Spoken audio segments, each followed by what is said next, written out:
Hello' friends, নমস্কাৰ। আজি আমি আপোনালোকৰ মাজত লৈ আহিছোঁ এক নতুন তথ্য, যিটো বিষয়ে আপোনালোক বহুতেই নাজানে বা লক্ষ্য কৰা নাই। ফ্ৰেণ্ডছ, আমি যে ৰাস্তাৰে গৈ থাকোঁ, ৰাস্তাৰ কাষত যে কিছুমান পকী ফলক থাকে, সেইবোৰক আপোনালোকে লক্ষ্য কৰিছে। লক্ষ্য কৰিবলগীয়া কথা এই যে এই ফলকবোৰৰ কিছু বেলেগ বেলেগ ৰং থাকে। ইয়াৰ কাৰণ কি আহক আমি সকলোৱে জানো।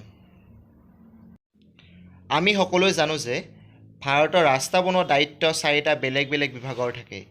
আহকচোন আমি সেই ৰাস্তাবোৰৰ নাম জানি লওঁ। বিভাগৰ ভাৰতীয় ৰাষ্ট্ৰীয় ঘাইপথ, দ্বিতীয়তে ৰাজ্যিক ঘাইপথ, জিলা ঘাইপথ, চতুৰ্থ গ্ৰাম্য পথ। এই পথটো কেন্দ্ৰীয় চৰকাৰৰ দ্বাৰা নিয়ন্ত্ৰিত কৰা হয়। ইয়াক মিনিষ্ট্ৰী অফ হাইৱে দ্বাৰা সঞ্চালিত কৰা হয়। যেতিয়া আপুনি এখন চহৰৰ পৰা আন এখন চহৰলৈ গৈ থাকে, তেতিয়া আমি ৰাস্তাৰ কাষত পকী ফলক দেখিবলৈ পোৱা যায়। সেই ফলকবোৰৰ ৰং হালধীয়া আৰু বগা হয়। তেন্তে আপুনি বুজি পাব সেই চিহ্নটো ৰাষ্ট্ৰীয় ঘাইপথৰ ফলক। এই ৰাস্তাৰ সম্পূৰ্ণ দায়িত্ব কেন্দ্ৰীয় চৰকাৰৰ।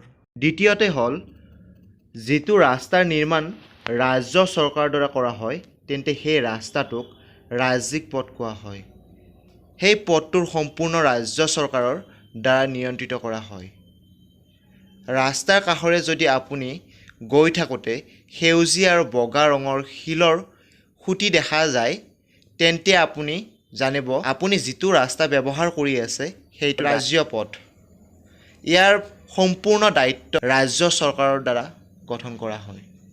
তৃতীয়তে হ'ল ডিষ্ট্ৰিক্ট চিটি ৰোড অৰ্থাৎ জিলা পথ। আপুনি যদি ৰাস্তাৰ কাষৰে গৈ থাকোঁতে বগা আৰু ক'লা ৰঙৰ পকী ফলক দেখা পায়, তেন্তে এই পথটো জানিব ডিষ্ট্ৰিক্ট চিটি ৰোড, যিটো চহৰ বা জিলা উন্নয়ন খণ্ডৰ দ্বাৰা নিৰ্মাণ কৰা হয়। এই পথটো নিৰ্মাণৰ সম্পূৰ্ণ দায়িত্ব বা উন্নয়নৰ সম্পূৰ্ণ দায়িত্ব জিলা উন্নয়ন খণ্ডৰ হয়। আৰু চতুৰ্থটো হ'ল গ্ৰাম্য পথ অৰ্থাৎ ৰুৰেল ৰোড। যদি আপুনি কোনো পথৰ কাষৰে গৈ থাকোঁতে ৰঙা আৰু বগা শিলৰ ফলক দেখা যায়, তেতিয়া আপুনি জানিব আপুনি ব্যৱহাৰ কৰি থকা পথটো গ্ৰাম্য পথ। এই পথটো প্ৰধানমন্ত্ৰী গ্ৰাম্য বিভাগৰ হয়।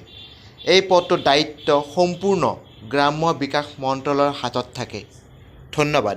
যদি আপুনি আমাৰ এই ভিডিঅ'টো চাই ভাল লাগিছে, তেন্তে লাইক কৰিব, শ্বেয়াৰ কৰিব আৰু কমেণ্ট কৰিবলৈ নাপাহৰিব। ধন্যবাদ।